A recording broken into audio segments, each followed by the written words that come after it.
बिस्मिल्लाहिर्रहमानिर्रहीम अस्सलाम वालेकुम। मैं हूं महरीन सब्तैन, देख रहे हैं आप मेरा यूट्यूब चैनल और फेसबुक पेज। नाज़रीन, आज इस वीडियो में बहुत सी चीज़ें आपको बतानी है। दो बहुत ही अहम पेशरफ्त है अदालतों के हवाले से। सिंध हाई कोर्ट और इंसदाद दहशतगर्दी अदालत में जहां इस मुलज़िम के केस को सुना गया और वहां पे बड़ी हैरान कुन इंकशाफात और हैरान कुन कुछ मामलात हुए। क्यों मुलज़िम अरमान के कपड़े अदालत में उतरवाए गए, ये सब कुछ क्या था। अरमान के वालिद जो है अदालत के दरवाजे के बाहर खड़े होकर दरवाजे को ज़ोर ज़ोर से पीटते रहे और कहते रहे मुझे अंदर जाने दो, लेकिन उन्हें अंदर जाने नहीं दिया गया। उसके बाद उन्होंने बाहर खड़े होकर क्या कुछ कहा। लेकिन उसके अलावा एक बहुत बड़ा इल्ज़ाम उनके वालिद के ऊपर लगाया गया अदालत के अंदर, वो क्या था। और उसके बाद अरमान ने आज पहली बार मीडिया से बात की है। जी हाँ, जिस वक्त उसको पुलिस लेकर जा रही थी, मीडिया ने उस पर सवालात की बौछार कर दी और उसने मीडिया के सवालों के जवाबात दिए और हैरान कुन जवाबात दिए। यही नहीं बल्कि अरमान का दोस्त शराज, उसका अब जो बयान, इन्वेस्टिगेशन बयान जो है वो अदालत में जमा कराया गया और उसमें कुछ नई चीज़ें सामने आई हैं, वो बिल्कुल ही मुख्तलिफ चीज़ें हैं। अरमान के दोस्त शराज का ये कहना है कि जिस वक्त ये कत्ल हुआ वहाँ पर एक लड़की भी मौजूद थी। वो लड़की कौन थी? आपको याद होगा गुज़िश्ता वीडियो में मैंने आपको बताया था कि एक लड़की उस वक्त कमरे में मौजूद थी अरमान के, जब वहाँ पर रेड हुई थी पुलिस की। लेकिन ये अब एक और लड़की है जो कि उस वक्त मौजूद थी अरमान के कमरे में जिस वक्त के उसने मुस्तफ़ा को बुलाकर कत्ल किया था। उसके अलावा ये जो लड़की है जिसका नाम बार बार लिया जा रहा है, इसका एक और नाम भी एंजेलिना के नाम से भी ये सामने आई है। और ये जो लड़की है, इसके कुछ मामलात जो हैं वो भी कुछ नए पता लगे हैं। तो बहुत कुछ आज इस वीडियो में जानने के लिए, तो बात को शुरू करते हैं। सबसे पहले तो आ जाते हैं जनाब सिंध हाई कोर्ट इंसदाद दहशतगर्दी की अदालत में आज जो मामलात हुए उसमें मुलज़िम अरमान को 4 रोज़ा जिस्मानी रिमांड पर अब फाइनली पुलिस के हवाले कर दिया गया है और पिछला ऑर्डर जो ट्रायल कोर्ट का था उसे कैंसिल यानी कि कलअदम कर दिया गया है।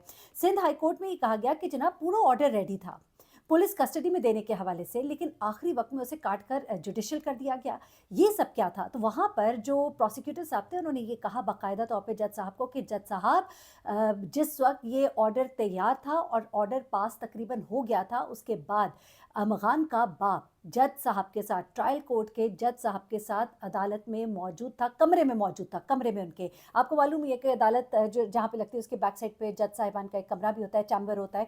तो वहाँ पर वो कहते हैं कि ये जो बाप था अरमान का, ये वहाँ पर उनके साथ मौजूद था। कहने का मतलब उनका ये था गालबन कि कोई साजबाज हुई जिसके बाद ये ऑर्डर शाम को उसे जुडिशल कर दिया जाता है। 7 बजे दिन को ये तैयार है ऑर्डर, इसको पुलिस रिमांड में देना है, लेकिन 7 बजे ऑर्डर को एकदम से तब्दील कर दिया गया। तो इस चीज़ पर अदालत ने हैरत का भी इजहार किया। उसके बाद अब ये जो पेशरफ्त है बहुत ही अहम है कि इसे 4 रोज़ा जिस्मानी रिमांड पर पुलिस के हवाले तो किया गया है, लेकिन अदालत के अंदर अरमान, जिसको मैं कहूँगी कि एक बड़ा ही होशियार इंसान है, जिसने कत्ल करके ना सिर्फ ये कि लाश को ठिकाने लगाने के लिए जो बाकायदा प्लानिंग की वो कुछ ऐसी अजीबोगरीब थी कि उसने ना सिर्फ ये कि उसको मारा, मारने के बाद उसी की गाड़ी में लेकर गया, उसी गाड़ी में लेकर एक दूसरे सूबे में गया, वहाँ जाके उसको मारने के बाद उसने गाड़ी तक जला दी कि उसके निशानात बाकी ना रहे।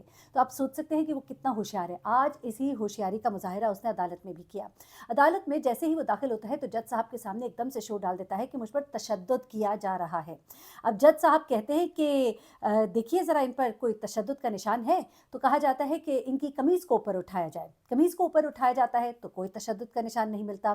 तो जज साहब को फिर अरमान साहब कहते हैं कि निचले हिस्से पर तशद्दुद किया गया है। अब ज़ाहिर सी बात है, आप सोच ही सकते हैं कि अदालत हो, इतनी दुनिया खड़ी हो, वहाँ पे जज साहब निचले हिस्से को तो नहीं कहेंगे कि जी आप चेक कराएं, जो भी है अब माज़रत के साथ, लेकिन बड़ी ही होशियारी के साथ उसने अपने आप को मजलूम साबित करने की कोशिश की। जिस तरह के उसके वालिद जो हैं वो भी मुसलसल ये बता रहे हैं लोगों को कि हम पे जुल्म हो रहा है, सॉफ्टवेयर हमारा हाउस है। अब जबकि शराज ने जो बयान दिया है उसमें उसने बाकायदा तौर पे कहा है कॉल सेंटर, लेकिन उसका बाप कहता है कि नहीं कॉल सेंटर नहीं है, ये SOFTWARE सॉफ्टवेयर हाउस है। इस तरह करके वो चिल्ला चिल्ला के लोगों के साथ।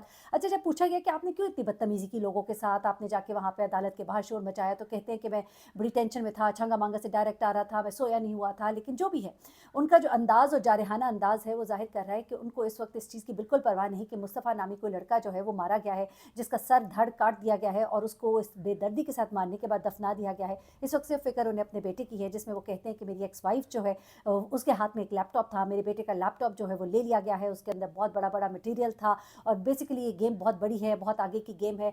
मुझे ऐसे लगता है देखिए हर एक की अपनी रीडिंग होगी, मुझे बहुत वाज़ेह तौर पे ये लग रहा है कि वो एक गुमराह करने की कोशिश कर रहे हैं, अंदर खाते कहीं वो डीलिंग करने की कोशिश कर रहे हैं ताकि एक फेस सेविंग भी हो जाए और इसमें वो लोगों को बता सकें कि जनाब ये मामला जो है ये से बहुत आगे का है। शहराज़ के बारे में भी उन्होंने एक झूठ ये बोला, जो कि अब झूठ साबित हो रहा है कि शहराज़ का अपना बयान जो है वो सामने आ गया है। ये कहते हैं कि जी शहराज़ कोई इसका बचपन का दोस्त नहीं है, वो इसके पास काम करता था। और उसके बाद उन्होंने ये भी कहा, हाँ, उन्होंने अपने बेटे की गलत कार्यों का ज़रूर एतराफ़ किया, लेकिन आज अदालत में जब शहराज़ का जो इन्वेस्टिगेशन बयान है, वो इन्वेस्टिगेशन बयान जब पेश किया गया, उसमें उसने बड़ी हैरानकुन बातें जो है वो बताई हैं। तो वहीं पर उसने ये भी कहा है कि वो उसका बचपन का दोस्त है और उसके साथ बचपन में पढ़ता भी रहा है। और फिर इनके वालिद ने जो कहा कि ये एक सॉफ्टवेयर हाउस है, तो उसने ये बाकायदा तौर पे अपने बयान में कहा कि एक कॉल सेंटर जो है वो चलाता है अरमगान, और इसके पास 30 से 35 लोग, जिनमें लड़कियां भी शामिल हैं, काम करती हैं। ये अब शहराज का बयान है, जबकि इसके वालिद कहते हैं no call centre, only software house. अच्छा, अब जरा आ जाते हैं शहराज के बयान की तरफ और फिर अरमगान की तरफ आती हूँ कि अरमगान ने आज मीडिया को क्या बताया है। कुछ हैरान कुन इंकशाफात है। अच्छा, शहराज का बयान है, वो कहते हैं कि जी 6 जनवरी को मुझे कॉल करके पहले तो बुलाया अरमगान ने। वो कहते हैं मैं अरमगान के पास रात 10 बजे के करीब जब पहुंचता हूं, तो उस वक्त अरमगान के साथ एक लड़की भी मौजूद होती है। वो उस लड़की को मेरे आने पर इन ड्राइव करा के, ऑनलाइन ड्राइव करा के भेज देता है। अब ये वो लड़की है जो उस वक्त वहाँ पे मौजूद थी जब कत्ल की वो पूरी प्लानिंग अपनी कर चुका हुआ था।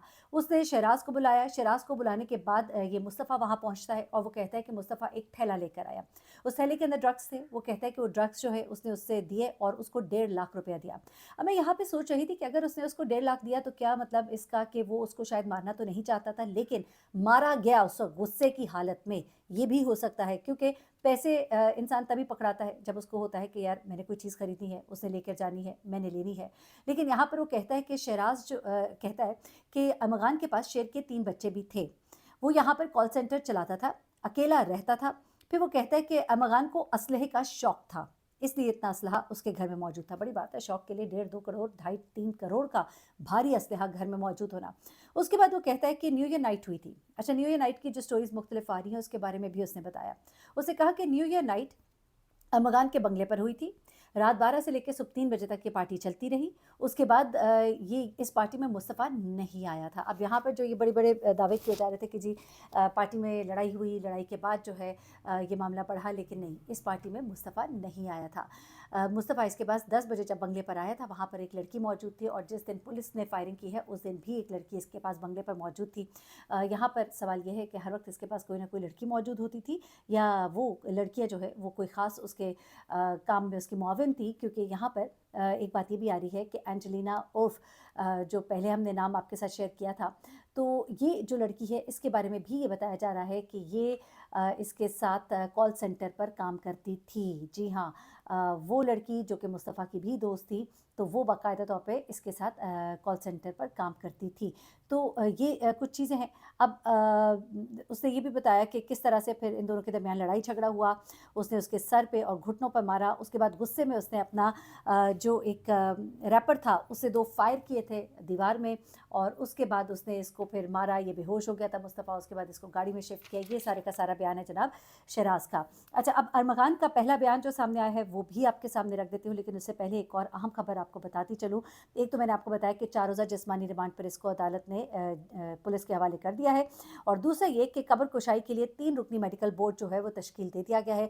कब्र कुशाई होगी, तमाम सैंपल्स इकट्ठे किए जाएंगे, क्या कुछ हुआ क्या नहीं हुआ, और इसके बॉडी से किसके डीएनए मिलते हैं।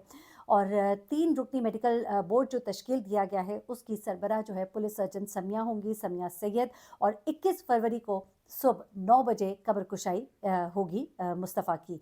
अब यहाँ पर आ जाते हैं आखिरी बात की तरफ, और वो है जनाब अरमगान। अरमगान जिसका पहला बयान सामने आया।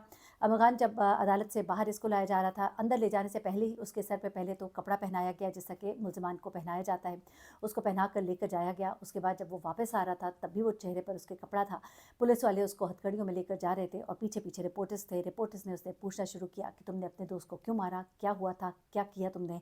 तो वो कहता है कि अब यहाँ पर उसने कहा मैं किसी और तुम क्या उसे जानते हो शहराज को। तो इसने कहा मैं किसी को नहीं जानता, मेरा किसी से कोई लेना देना नहीं है। फिर उसने कहा कि मुझे फंसाया जा रहा है, मुझे फंसाया जा रहा है। ये बात उसका वालिद जो है वो भी प्ली ले रहा है कि फंसाया जा रहा है। अब उसके बाद वो अगली बात जो करता है जनाब वो ये करता है कि उससे जब ये कहा कि भाई तुमने तो पुलिस पर बाकायदा फायरिंग की, तुमने पुलिस के ऊपर अटैक किया, तो वो कहता है कि हाँ मैंने किया, मेरे घर पर डकैती की जा रही थी, मैंने पुलिस पर फायरिंग की क्योंकि पुलिस मेरे घर पर डकैती कर रही थी। उसके बाद ये बड़ा ही होशियार है। इसने जिस तरीके से ये मामला जो है अब इसको एक तरह से इस तरफ लेकर जाने की कोशिश कर रहा है कि मुझे फंसाया जा रहा है। इसके वालिद भी मुसलसल यही कह रहे हैं जी फंसाया जा रहा है, बड़ी गेम है। लेकिन वो मासूम जो मारा गया, देखिए उसका जो भी किरदार है, वो अगर हेरोइन फ़रोख्त करता था, नहीं करता था, वो भी एक मामला है जिसको इन्वेस्टिगेट होना चाहिए। लेकिन एक शख्स को बड़ी ही बेदर्दी के साथ मारा गया है, तो उसका सवाल जवाब भी होगा और इसके पीछे एक बड़ी गेम जो है, उसको बेनकाब होना जो है वो मंज़ूर है। अपना बहुत ख्याल रखिएगा। बहुत ही एक्सक्लूसिव इन्फॉर्मेशन है मेरी अगली वीडियो में, वो भी देखिएगा। अल्लाह हाफ़िज़।